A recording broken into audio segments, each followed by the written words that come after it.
사랑하는 우리 가족, 오늘도 엄마와 함께하는 성경 공부를 통해 여러분의 가정에 예배가 살아나며 행복이 넘치시기를 축복합니다. 오늘 나눌 하나님의 말씀은 창세기 11장 7절 8절입니다. 자, 우리가 내려가서 거기서 그들의 언어를 혼잡하게 하여 그들이 서로 알아듣지 못하게 하자 하시고 여호와께서 거기서 그들을 온 지면에 흩으셨으므로 그들이 그 도시를 건설하기를 그쳤더라. 아멘. 창세기 1장 28절에서 하나님은 생육하고 번성하여 땅에 충만하라고 명령하셨는데 흩어짐을 면하자는 것은 하나님의 말씀을 믿지 못한 행동입니다. 인류가 온 땅을 향하여 흩어져서 복음 전도자로 나아가는 것이 하나님의 본래의 마음입니다.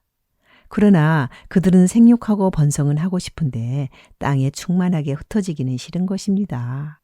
그들은 사람들끼리 똘똘 뭉치면 하나님께 의지하지 않아도 잘 살고 성공할 줄 알았습니다.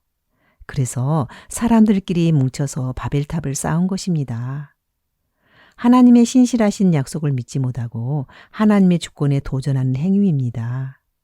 결국 하나님의 간섭으로 언어가 혼잡하게 되어 서로 의사소통이 안 되므로 바벨탑의 건설은 중단되고 그들의 계획과는 반대로 온 지면에 흩어지게 되었습니다. 바벨탑 사건은 하나님의 말씀에 바탕을 두지 않는 인간의 계획은 결코 성공할 수 없다는 증거입니다.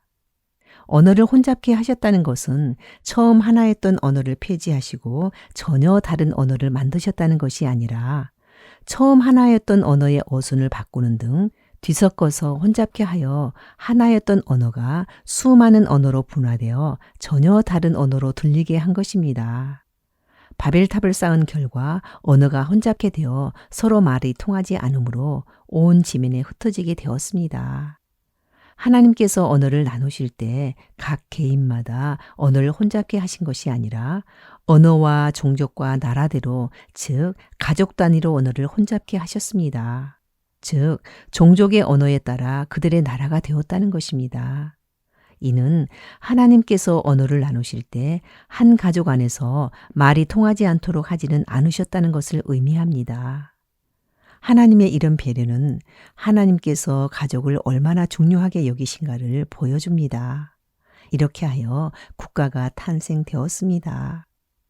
바벨탑 사건으로 말이 통하는 가족들끼리 흩어진 사람들은 햇볕을 좋아하는 가족들은 자연히 남쪽으로, 시원한 곳을 좋아하는 가족들은 북쪽으로, 해 돋는 쪽을 좋아하는 가족들은 동쪽으로 찾아가게 되었을 것입니다. 이렇게 여러 지역으로 흩어진 가족들이 같은 지역 안에 유사한 사람들끼리 모여 살면서 유사한 사람들끼리 결혼해 왔기 때문에 우성인자는 더욱 우성화되었고 열성인자는 더욱 퇴락해 거의 사라지게 된 것이지요.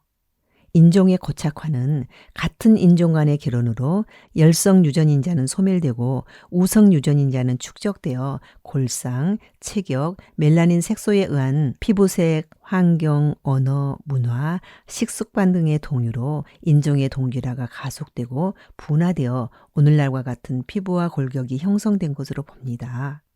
사랑하는 우리 가족, 자신만의 바벨탑을 쌓으면 자기만의 생각과 고집에 갇혀 다른 사람을 판단하게 됩니다. 어떤 공동체에서든지 자기 생각만 옳다고 주장한다면 바벨탑을 쌓고 있는 것입니다. 바벨탑은 단순히 대화가 통하지 않는 의견 차이의 개념이 아닙니다. 바벨탑은 결국 고집을 통해 우리도 모르게 우리 안에 들어온 우상숭배의 죄가 되게 합니다. 하나님을 의지하지 않고 인간 스스로 어떤 일을 계획하고 실행하는 것은 하나님의 진노를 가져옵니다. 우리는 그 바벨탑을 허물어뜨리고 모든 영광을 하나님께 돌려야 합니다. 아멘.